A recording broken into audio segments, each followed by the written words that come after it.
ஸ்ரீலங்காவை பத்தி முதல்ல தெரியப்படுத்தினது வந்து கன்னத்தில் முத்தமிட்டால் படம் மூலமா தான் எனக்கு ஸ்ரீலங்காவை பத்தி இல்லை இந்த இடத்துல ஒரு யுத்தம் ஒண்ணு நடந்ததும் அதனால எப்படி எல்லாரும் வந்து மற்ற இடத்துக்கு போனாங்கங்கிறதும் இந்த இடத்தோட அடையாளமே இல்லாம தன்னோட தாய் பூமியை விட்டு போகக்கூடிய ஒரு கஷ்டமான ஒரு நிலைமை வந்தது அந்த கன்னத்தில் முத்தமிட்டால் படம் மூலமா தான் தெரிய வந்தது.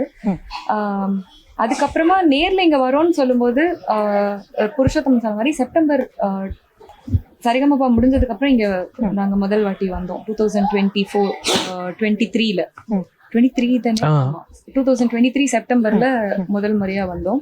ஒரு பத்திரிகை ஆஃபீஸ்க்கு நாங்க போயிருந்தோம்.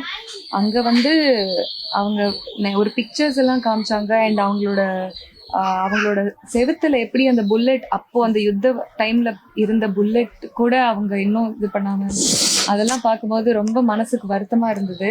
நான் வந்து ஸ்ரீலங்கா வந்து ஒரு ஹாப்பியான பிளேஸ், ஒரு டூரிஸ்ட் ஸ்பாட், அது ரொம்ப சந்தோஷமா இருக்கும். அப்படி ஒரு ஹாப்பி சைடு ஆஃப் ஸ்ரீலங்காவை தான் நினைச்சிட்டு நான் அங்க வந்தது. பட் அன்னைக்கு அந்த இடத்த பார்க்கும்போது அது எனக்கு ஒரு பெரிய தாக்கத்தை ஏற்படுத்துச்சு.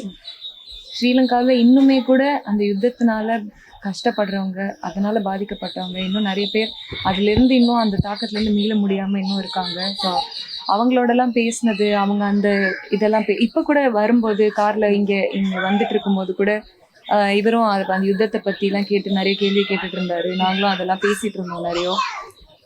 ரொம்ப வருத்தமா இருந்தது. பட் அதையும் மீறி மக்கள் இங்க எப்படி யாராவது நம்ம அங்கிருந்து வரும்போது எவ்வளவு சந்தோஷமா எங்களை வரவேற்கிறாங்க, எங்களை அவங்க வீட்டு ஒரு பொண்ணாவே பாக்குறாங்க, அவங்க வீட்டு பசங்களா பாக்குறாங்க. அது வந்து ரொம்ப ஒப்பற்ற மகிழ்ச்சி. அது வார்த்தையால சொல்லவே முடியாது. ஒரு வாட்டி ஸ்ரீலங்கா வரும்போதும் ரொம்ப சந்தோஷப்படுத்துற விஷயம் என்னன்னா, இவங்களை நாங்கள் டிவியில பார்த்துருக்கோங்கிறத தாண்டி அவங்க எங்க வீட்டு பொண்ணுன்ற மாதிரி அவங்க அந்த ஒரு அரவணைப்பு கொடுக்கறது, அது ரொம்ப ரொம்ப பெரிய மகிழ்ச்சி. அதனாலவே எப்போ ஸ்ரீலங்காவுக்கு ஷோ வரணும்னாலும் கண்டிப்பா வர்றது உண்டு. அந்த ஆப்பர்ச்சுனிட்டி வேஸ்ட் பண்றதே கிடையாது.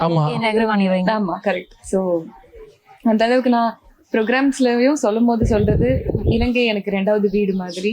நான் இங்க இந்த மக்கள் வந்து என்னை அவங்க வீட்டு பொண்ணா பாக்குறதுனால இந்த வீட்டுக்கு நான் எப்ப கூப்பிட்டாலும் நான் வரதுக்கு நான் ரெடி. அதுதான் நான் சொல்லுவேன் எப்பயுமே.